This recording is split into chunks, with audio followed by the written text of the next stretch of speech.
वामन अथवा परिवर्तनीय एकादशी महात्मा। धर्मराज युधिष्ठिर बोले, हे भगवान, भादो की शुक्ल पक्ष की एकादशी का क्या नाम है तथा उसकी विधि क्या है? उस एकादशी के व्रत को करने से कौन सा फल मिलता है, यह सब समझा कर कहिए। श्री कृष्ण बोले, हे राजश्रेष्ठ, अब मैं आपके पाप नष्ट करने वाली तथा अंत में स्वर्ग देने वाली भादो की शुक्ल पक्ष की वामन नाम की एकादशी की कथा को कहता हूँ। आप इसे ध्यान पूर्वक सुनो। इस एकादशी को जयंती एकादशी भी कहते हैं। इस एकादशी की कथा के सुनने मात्र से ही समस्त पापों का नाश हो जाता है।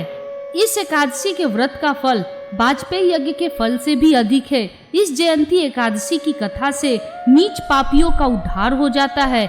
यदि कोई धर्मपरायण मनुष्य एकादशी के दिन मेरी पूजा करता है तो मैं उसको संसार की पूजा का फल देता हूँ। जो मनुष्य मेरी पूजा करता है उसे मेरे लोक की प्राप्ति होती है, इसमें किंचित मात्र भी संदेह नहीं है।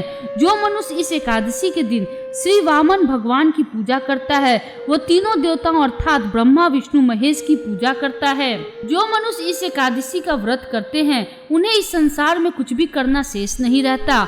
इस एकादशी के दिन श्री विष्णु भगवान करवट बदलते हैं, इसलिए इसे परिवर्तनीय एकादशी कहते हैं। इस पर श्री युधिष्ठिर बोले कि हे भगवान, आपके वचनों को सुनकर मुझे महान संदेह हो रहा है कि आप किस प्रकार सोते तथा करवट बदलते हैं। आपने बलि को क्यों बांधा और वामन रूप धारण करके क्या लीलाएं की?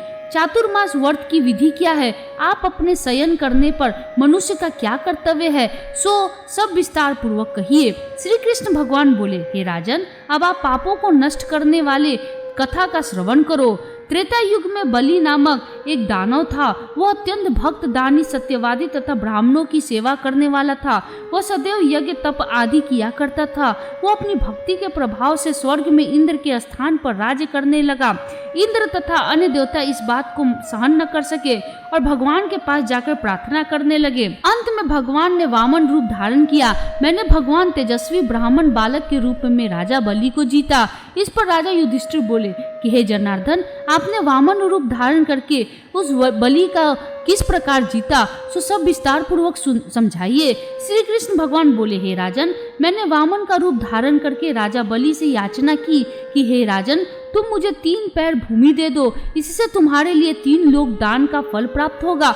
राजा बलि ने इस छोटी सी याचना को स्वीकार कर लिया और भूमि देने को तैयार हो गया।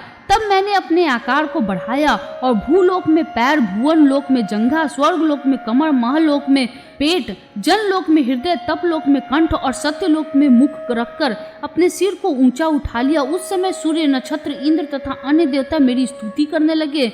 उस समय मैंने राजा बलि को पकड़ा और पूछा कि हे राजन, अब मैं तीसरा पैर कहाँ रखूं? इतना सुनकर राजा बलि ने अपना सिर नीचे कर लिया। उस सिर पर मैंने अपना तीसरा पैर रख दिया और वह भक्त दानव पाताल को चला गया।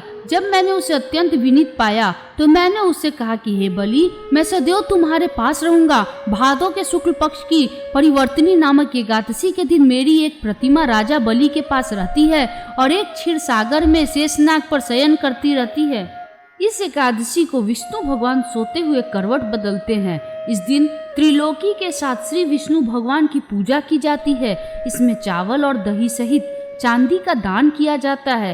इस दिन रात्रि को जागरण करना चाहिए। इस प्रकार व्रत करने से मनुष्य समस्त पापों से मुक्त होकर स्वर्ग लोक को जाता है।